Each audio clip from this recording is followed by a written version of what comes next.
નડિયાદમાં હિન્દુ યુવક પર મુસ્લિમોએ હુમલો કર્યો તેવી ઘટના સામે આવતા મામલો પોલીસ સ્ટેશન પહોંચ્યો। હિન્દુ યુવકના કેક શોપ પર મુસ્લિમ લોકોએ કેક લેવાના બહાને ટોળું ઘસી આવીને કર્યો હુમલો કર્યાનો ગંભીર આક્ષેપ। જયમીન શ્રીમાળી નામના યુવકની બસ સ્ટેન્ડ પાસે આવેલી કેક શોપ પરના સીસીટીવી ફૂટેજ સામે આવ્યા। હિન્દુ યુવકને અપશબ્દો બોલીને ટોળા સાથે કર્યો હુમલો, સમગ્ર ઘટના સીસીટીવીમાં કેદ।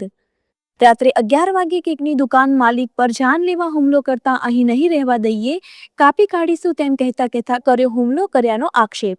જયમીન શ્રીમાળીએ સમગ્ર મામલે હિન્દુ સમાજ તેમજ બજરંગ દળની મદદ લઈ નડિયાદ ટાઉન પોલીસ સ્ટેશને ફરિયાદ નોંધાઈ।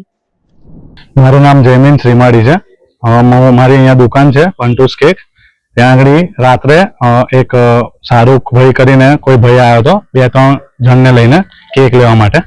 તો મને ડાયરેક્ટ એવું કહેવા માંડ્યો કે તારી નજર ખરાબ છે, તું હલકો છું ને આવું છે તેવું છે એવું કહીને અને સીધો મારી પર હુમલો કરવા આવ્યો। એડીને લઈને કેમેરામાં રેકોર્ડિંગ છે જેનું, અને ત્યારબાદ ત્યાંથી જતો રહ્યો અને એના પછી 50 થી 60 જણને લઈને આવીને દુકાન પર હુમલો કર્યો। પછી મારા ત્યાં 2-3 મિત્રો રસ્તામાં હતા, એ લોકો બધાએ પકડી રાખ્યા બધાને, અને એના પછી અહીંયા આવીને પોલીસ ફરિયાદ લખાઈ।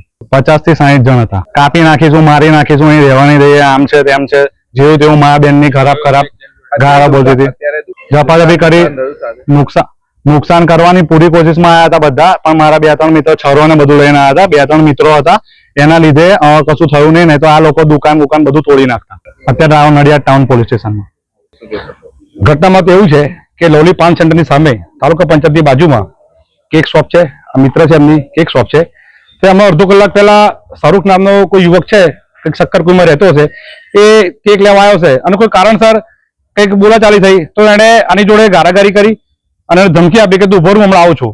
એટલે ભાઈને એમ કે હશે ખાલી બોલ્યો હશે, પણ તમે જુઓ કે તરત એ ભાઈ શાહરૂખ જે છે, શાહરૂખ ખાન, એ ભાઈ જતો રહ્યો અને તરત જ 40 થી 50 લોકો જે સીસીટીવીમાં ફૂટેજ છે, ટોળું એકદમ ધસી આવ્યું અને ત્યાં આજુબાજુના બીજા હિન્દુ યુવાનો હતા તેમને રોક્યા, પ્રયત્ન કર્યો રોકવાનો, પણ એ લોકો આને ગળદાપાટાનો માર માર્યો, જાનથી મારી નાખીશું અને તને દુકાન નહીં કરવા દઈએ, તું જોઉં કાલે કે દુકાન ખોલું છું એમ કરીને આ ટોળું જે ઘસી આવ્યું, આ ઈરાદાપૂર્વક આ શક્કરકુદી જે શાહરૂખ છે એના મિત્રો સાથે 50-60 લોકો અચાનક ક્યાંથી આવે, તો એક ષડયંત્રથી આ કેકની દુકાન બંધ કરાવવા માટે અને જે બિચારો યુવાન છે એને ગાળો બોલી અને એને માર્યો છે। તો પછી ફરિયાદ કરવા આવ્યા છીએ। અમારી તંત્રને માંગણી છે કે તાત્કાલિક અત્યારે જ અમને ઉઠાવો બધાને, અને આ લોકો પર જે પણ કાર્યવાહી થતી હોય આ લોકોનો વરઘોડો કાઢો, તો આ લોકોનો વરઘોડો ન નીકળે તો કાલે અમનો વરઘોડો અમે કાઢી લઈશું। કારણ કે આ લોકો જે છે ને શક્કરકુદી જે આવે છે, એમની જાતને બહુ મોટા પાકિસ્તાની ઇસ્લામિકો સમજે છે, જયારે હોય ત્યારે ગારાગારી કરે છે, એટલે એવું તો ના થાય ને ભાઈ। તો હિન્દુએ બંગડી નહીં પહેરી, બરોબર, જે સાંભળતા સાંભળી લેજો અને જે કોમેન્ટ લખજો। પોલીસ ફરિયાદ કરી છે, પોલીસ તમને સીધી કરશે જ, બાકી અમે કાયદેસર જે કાર્યવાહી કરીએ છીએ। બાકી કાલે જો પોલીસ આની પર એક્શન નહીં લે તો આની ઉગ્ર રજૂઆત કરીશું, કલેક્ટરમાં આવેદનપત્ર આપીશું, અને બાકી પછી જે પરિણામ અમે ભોગવવા તૈયાર છીએ। કેવલ કુમાર પટેલ, જિલ્લા બજરંગ દળ સંયોજક। હમણાં રાત્રિના થોડા સમય પહેલા મિત્રોનો ફોન આવ્યો કે આ રીતના જે કેક શોપ લવલી પાન સેન્ટરની સામે છે ત્યાં આગળ હિન્દુ યુવક જે આપણા હતા એમના પરિવાર સાથે દુકાન ચલાવે છે, ગુજરાન ચલાવે છે, ત્યાં આગળ શાહરૂખ નામનો વ્યક્તિ જાણી જોઈને ઇન્ટેન્શનલી અહીં આગળ કંઈક પ્લાનિંગ હેતુથી જ ત્યાં આગળ આવ્યો અને તેમને કહ્યું કે તમારી નજર ખરાબ છે એમ કહીને એમને ગળદાપાટું માર મારવાનો પ્રયાસ કર્યો।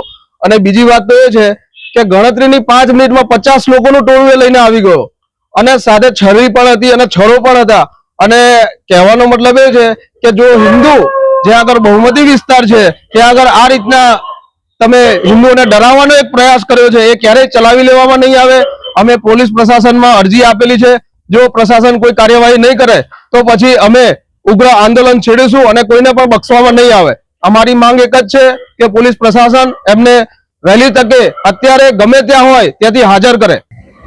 ઘણા સમયથી જોઈ રહ્યા છે કે દરેક વિસ્તારમાં એ આપણે સંતરામ મંદિર મેળાનો સ્થાન ત્યાં આગળ ચાલતું હોય, માય મંદિર હોય, શનેશ્વર મંદિર હોય, મંદિરની આજુબાજુ 100 મીટરના દાયરામાં હિન્દુ ભાઈઓનો માહોલ ઢોળવા માટે ગૌ મસ્તક જ્યાં ત્યાં ફેંકી દેવામાં આવે છે અને માહોલ ઢોળીને જો પણ તે લોકો શાંત બેસતા નથી અને આ રીતના જે હિન્દુ ભાઈઓ જે ગુજરાન ચલાવે છે એમને જાણી જોઈને આ રીતના રાત્રે ઉશ્કેરે છે, પ્રી પ્લાનિંગ થી આવા કાવતરા કરે છે, એ ક્યારેય ચલાવી લેવામાં નહીં આવે।